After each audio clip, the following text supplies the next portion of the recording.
भगवान श्री कृष्ण कहते हैं कुछ रास्तों पर आपको अकेले ही चलना पड़ता है, ना कोई परिवार, ना कोई दोस्त, ना कोई साथी। उस रास्ते पर बस आप और आपकी हिम्मत होगी। कुछ अलग करना है तो भीड़ से हटकर चलना सीखो। भीड़ साहस तो देती है परंतु पहचान छीन लेती है। बाद में पछतावा करने से अच्छा है एक बार जी जान लगाकर कोशिश कर लेनी चाहिए। जीवन से बड़ा कोई विद्यालय नहीं होता, कठिनाइयों से बढ़कर कोई परीक्षा नहीं होती, समय से बड़ा कोई शिक्षक नहीं होता। अगर आपको कहीं झुकना पड़े तो किसी की विनम्रता के आगे झुकना, किसी की शक्ति के आगे, किसी के रूप के आगे और किसी के धन के आगे कभी मत झुकना। सही राह पर चलना थोड़ा मुश्किल जरूर है परंतु उस रास्ते पर आपको कोई गिरा नहीं सकता। कर्म की गठरी बांध के जग में फिरे इंसान, जैसा करे वैसा भरे विधि का यही विधान। अगर आपकी वजह से किसी की जिंदगी में कोई तकलीफ आए तो उसकी जिंदगी से ऐसे निकल जाना चाहिए जैसे कभी उसकी जिंदगी में आप आए ही नहीं थे। परिस्थिति बदलना जब मुमकिन ना हो तो मन की स्थिति बदल लेनी चाहिए। सब कुछ अपने आप ही ठीक हो जाएगा। छोटी सोच शंका को जन्म देती है और बड़ी सोच समाधान को। सुनना सीख लो तो सहना भी सीख जाओगे, सहना सीख लिया तो रहना भी सीख जाओगे। इस संसार रूपी रण में अपनी लड़ाई खुद ही लड़नी होगी। लोग बिना मतलब के ज्ञान तो देते हैं परंतु साथ कोई नहीं देता। जीवन जीने के सच्चे मंत्र, दर्पण झूठ नहीं बोलने देगा, ज्ञान भयभीत नहीं होने देगा, आध्यात्म मोह नहीं करने देगा, प्रेम ईर्षा नहीं करने देगा, सत्य कमजोर नहीं होने देगा, विश्वास दुखी नहीं होने देगा, कर्म असफल नहीं होने देगा। एक व्यक्ति बनकर जीना महत्वपूर्ण नहीं है लेकिन एक व्यक्तित्व बनकर जीना अधिक महत्वपूर्ण है, क्योंकि व्यक्ति तो समाप्त हो जाता है लेकिन व्यक्तित्व सदैव जीवित रहता है। भगवान श्री कृष्ण कहते हैं धन है तो रिश्ते कम है, रिश्ते हैं तो धन कम है, दोनों हैं तो सेहत कम है और तीनों है तो जीवन कम है। कहीं कोई है कहीं कोई नहीं है, सबका मिलना बहुत कठिन है, इसलिए कहीं कुछ है तो यही स्वर्ग है। आप स्वर्ग में हैं, इस स्वर्ग का आनंद उठाओ, खुशी से रहो। आप 4 दिन गायब होकर देख लीजिए, लोग आपका नाम तक भूल जाएंगे।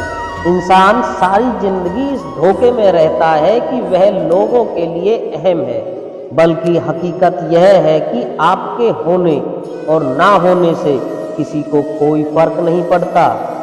जिसकी जितनी जरूरत होती है उसकी उतनी ही अहमियत होती है। ना बदली वक्त की गर्दिश, ना जमाना बदला, पेड़ सूखा तो परिंदे ने ठिकाना बदला। इसलिए लोगों के बारे में ना सोचकर अपने बारे में सोचें और हमेशा खुश रहें। पूरी दुनिया जीत सकते हैं संस्कार से और जीता हुआ भी हार सकते हैं अहंकार से। इंसान हमेशा अपने भाग्य को कोसता है, ये जानते हुए भी कि भाग्य से भी ऊंचा उसका कर्म है जो उसके स्वयं के हाथों में है। सहने वाला जब जुल्म सहकर भी मुस्कुरा रहा है तो उस इंसान का बदला भगवान स्वयं लेते हैं। भगवान श्री कृष्ण कहते हैं वस्त्रों का त्याग करना साधना नहीं है, लेकिन किसी वस्त्रहीन व्यक्ति को देखकर उसे अपने वस्त्र देकर उसका तन ढकना यह अवश्य साधना है। भोजन का त्याग करना भी साधना नहीं है, लेकिन किसी भूखे व्यक्ति को देखकर उसकी भूख मिटाने के लिए भोजन का त्यागना यह साधना है। साधना का अर्थ है अपने स्वार्थ से ऊपर उठकर समाज के लिए त्याग करना। दूसरों के लिए विष तक पी जाने के कारण ही भगवान श्री महादेव नीलकंठ कहलाए। आज का इंसान जीने की बजाय धर्म को खोजने में लगा पड़ा है। धर्म ना तो बोलने का विषय है ना सुनने का, सुनते बोलते धर्म में हो जाना है। धर्म आवरण नहीं आचरण है, धर्म चर्चा नहीं चर्या है। भगवान श्री कृष्ण कहते हैं पितामह भीष्म के जीवन का एक ही पाप था, उन्होंने समय पर क्रोध नहीं किया, और जटायु के जीवन का एक ही पुण्य था कि उन्होंने समय पर क्रोध किया। परिणाम स्वरूप एक को वानों की सैया मिली, दूसरे को प्रभु श्री राम की गोद। तात्पर्य यह है कि क्रोध भी जब पुण्य बन जाता है जब धर्म व मर्यादा के लिए किया जाए, और सहनशीलता भी जब पाप बन जाती है जब वह धर्म और मर्यादा को बचा ना पाए। ध्यान लगाना नहीं, ध्यान हटाने का नाम आध्यात्म है। मनुष्य के मन की एक खास प्रवृत्ति है, जहाँ थोड़ा सा रस मिले वहीं रम जाता है, चाहे वह स्त्री हो, पुरुष हो, धन हो, नशा हो या फिर धर्म हो। और जितनी उसकी पकड़ मजबूत होती जाती है वह उसमें उतना ही उलझता जाता है। इस उलझन को सुलझाने का नाम ही आध्यात्म है। तो दोस्तों, इस वीडियो में बताए गए भगवान श्री कृष्ण के विचारों को अगर आप अपने जीवन में अपनाते हैं तो कठिन से कठिन समय में भी धैर्यवान बनकर रह सकते हैं, जिससे आप सफलतापूर्वक अपने लक्ष्य तक पहुंच सकते हैं।